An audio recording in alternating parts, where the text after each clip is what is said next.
estava farta, estava esmagada, cansada de ser explorada, exigir tantos impostos, e depois ainda veio o Império Romano exigir também mais. Portanto, era um massacre contínuo. Os dirigentes para viverem no fausto, no luxo, para os 18.000 sacerdotes e as suas famílias viverem à custa do templo. Quanto dinheiro não tinha de entrar por ano naquele banco nacional que é o Templo de Jerusalém? Quanto dinheiro de judeus residentes do território e dos judeus residentes fora do território, portanto os judeus da diáspora, que deveriam vir pelo menos uma vez por ano ao templo, à cidade dita santa, que afinal era uma cidade perversa, a mais perversa das cidades, porque matava os profetas todos e vai matar também Jesus.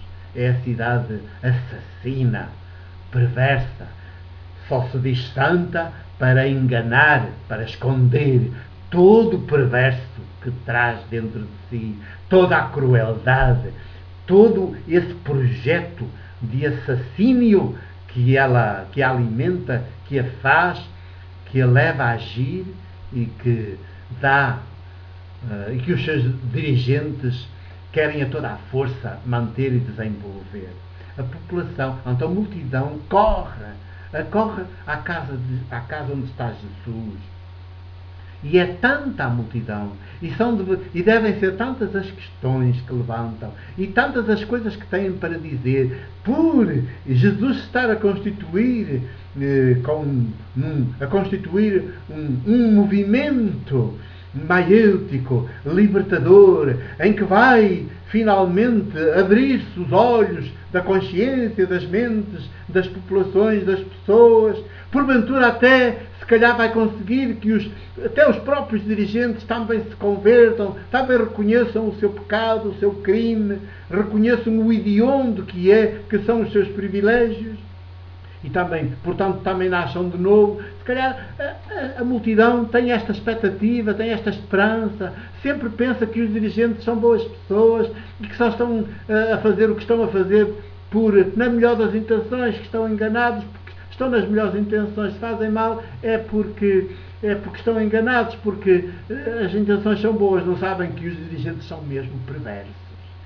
São mesmo perversos, porque todos aqueles que têm privilégios a salvaguardar, consciente ou inconscientemente, entram num caminho de perversão.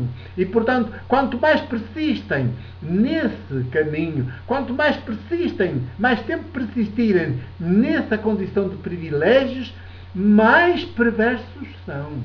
Mesmo que invoquem ignorância, que desconheciam, eu não sei, e todas as outras coisas que quero dizer, mesmo que invoquem boa intenção, reta intenção, são objetivamente perversos.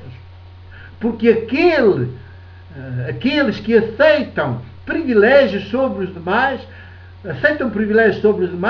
são automaticamente, por sua natureza, são automaticamente perversos. Façam o que façam, digam o que digam, por mais palavras bonitas que possam ter, por mais gestos simpáticos que possam ter, até de aparente bondade, de não sei o quê, de beneficência, são perversos, absolutamente perversos. E, portanto, são chefes de máfias, de organizações mafiosas, que nunca se revelam na totalidade aos povos, às populações. A multidão, se calhar ainda com esta ingenuidade que é própria das multidões, acorre a Jesus na esperança, se calhar, de que ele até ia ajudar, modificar, converter, transformar os próprios dirigentes do seu povo. E que bom seria, só que os dirigentes, se não estiverem dispostos a desistir, antes de mais, o primeiro passo que têm de dar é sempre renunciar aos seus privilégios. Enquanto quiserem manter uma coisa com outra, são sempre perversos, e quanto mais se lhes falar, quanto mais os procurarmos esclarecer e eles resistem, pois mais perversos são, porque depois já nem sequer podem dizer eu estava numa certa boa fé, numa certa ignorância. Não, estava agarrado à mentira e fanático naquela mentira, porque é a única forma de manter os seus privilégios, até se descartam dos outros, passam a perseguir os outros, a caluniar os que estão a pôr em causa, porque eles sim são os puros, são os santos, são os perfeitos, e são os perversos.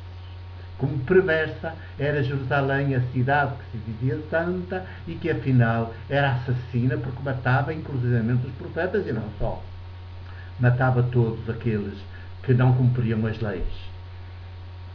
As leis, todos aqueles preceitos que eles tinham fabricado a partir da chamada lei de Moisés, depois faziam mais leizinhas e mais preceitozinhos. Aquilo era um manancial de leis e de leizinhas que praticamente era impossível haver um judeu, homem ou mulher, que conseguisse cumprir com perfeição e a rigor todas aquelas leis. Portanto, de uma maneira ou de outra, todos estavam sempre em estado de impureza. E por isso todos que viram correr para os templos, oferecer, para o templo de Jerusalém, oferecer os tais sacrifícios de expiação.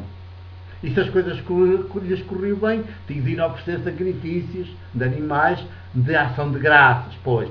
E era tudo dinheiro que entrava no templo. Isto é uma perversão total.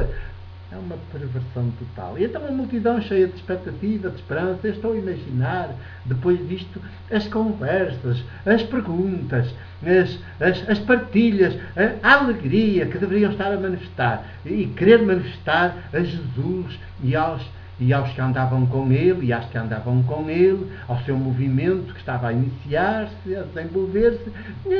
A multidão está entusiasmadíssima, está como que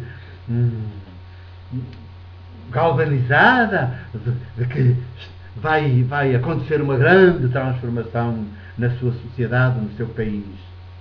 E quem sabe se até os romanos não se iriam também transformar, aceitar o Evangelho de Jesus, o projeto político maiêutico de Jesus contra o projeto de poder absoluto que eles tinham. A multidão é capaz de começar a imaginar isto tudo e quase cai em delírio. E tanto corre, está ali entusiasmadíssima.